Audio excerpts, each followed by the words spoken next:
Go on, go on. Alin na mag-top na?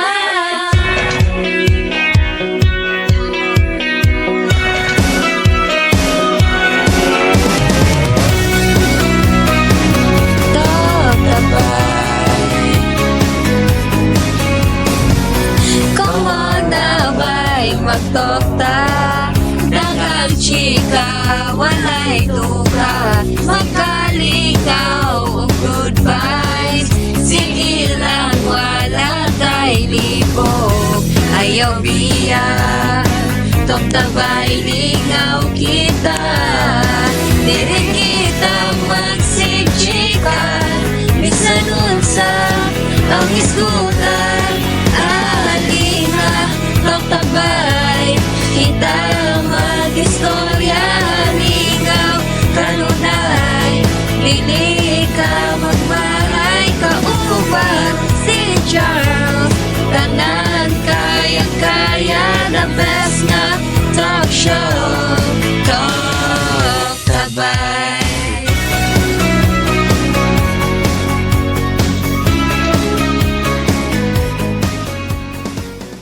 Maayong morning again to you, to anybody and to everybody. Here's Shelamin Imbag, ang pinakalaagan at your service para sa tuwang pinakaon. Thank you, Dugoy. Thank you, Dugoy.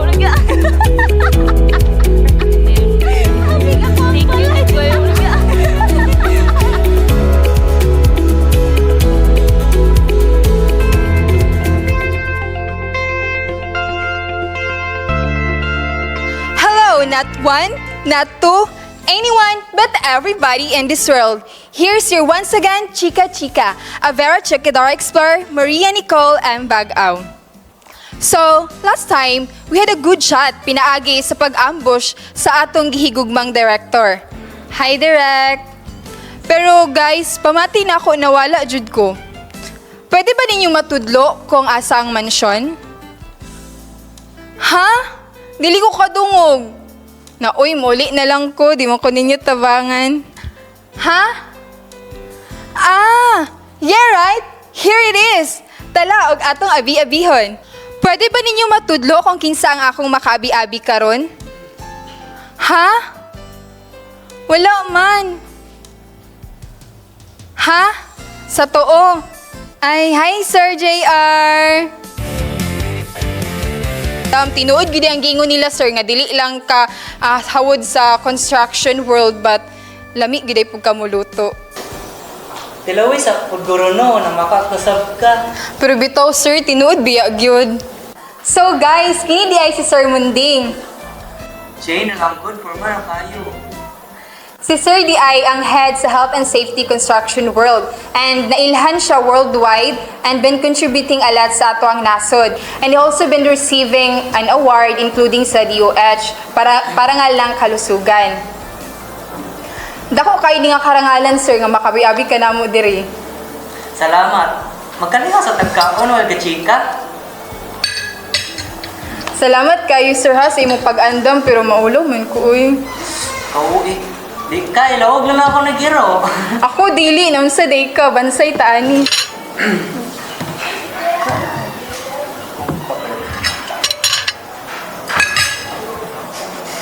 Ay, salamat. Sige sir, magkara sir. Maulo pa jud kay mo. Pero mag ako may bisitaan. Lagi sir nan sa day.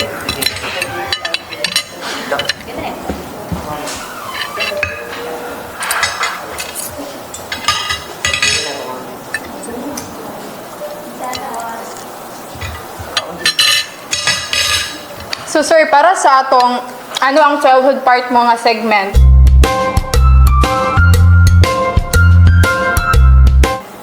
Daan na jud ka nga interested ani nga field? Sa tinuod lang, ganda ko jugo nga, dili kayo ayahin eh. Akong mama is sayo kay gikuha sa Ginoo. Tapos akong amahan is ako sa lang ka construction worker. Tungkol sa kalisod sa una, kuyugon ko sa akong amahan sa iyang trabaho. Kaya wala ko na yung magbantay sa kuha. Ay, so pwede raday na, sir. Dili raday siya kasapan sa iyang amo, anak. Dili normal? Nya magunsa ra pud ka adto nga time, sir. Wala lang, magpuyo lang sa dapin. Tapos di sa paginambog, ano dyan ko sa una. Antod sa may dako na ko, magtabang-tabang ko sa akong amahan. So, bali, while ang ubang mga bata busy sa pagdula-dula, ikaw sa busy sa pagpaningkamot?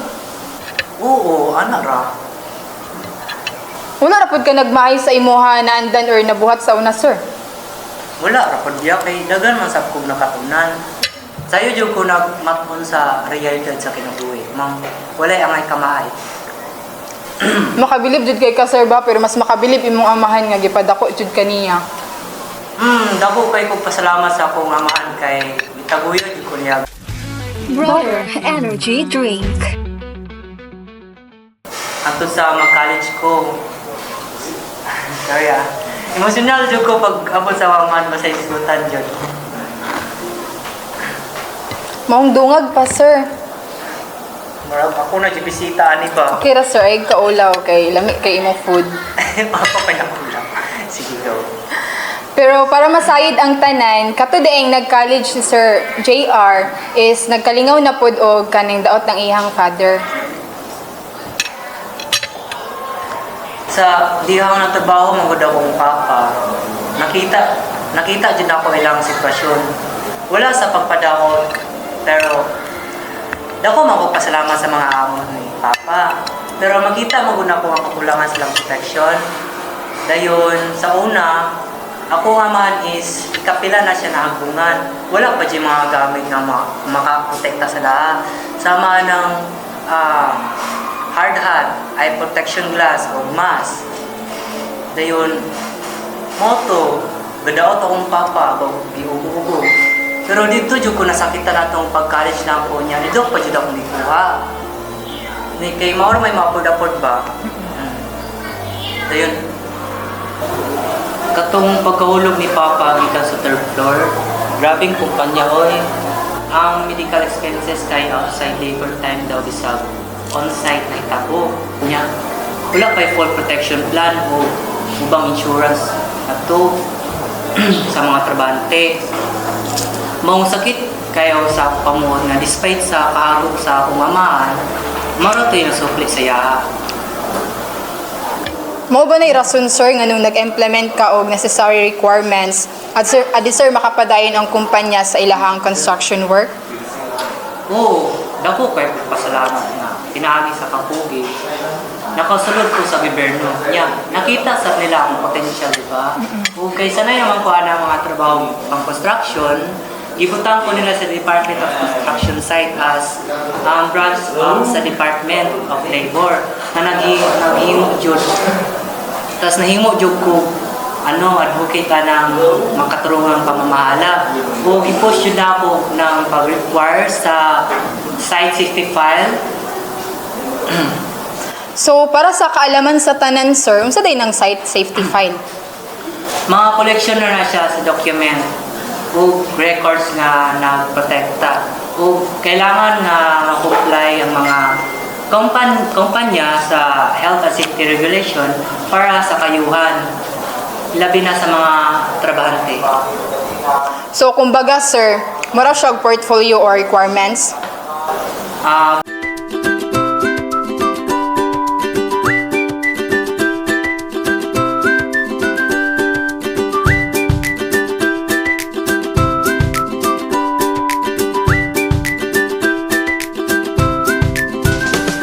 Part of the preliminaries and standard na siya aron makaproceed sila sa silang pag-view.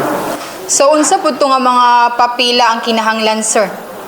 First of all, importante kayo nga na sila ay notification of construction work. Isip pa matuod para makakuha sila permiso nga ready to go na sila. Dapat tapos sila letters of good standing nagpamatuod na wala sila standing balance and then nagabayad sa sila timely. Sa estudyante pa lang, proof of good moral. Daghan day kay nag-requirements, sir? Oo, bastang daghana. I-explain pa ba ako tanan?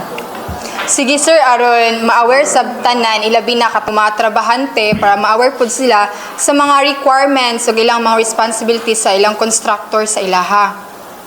Oo, aside ato mga documents needed sa nila o mga organogram na na-outline sa position o responsibilidad sa matag usa nga involved sa trabaho.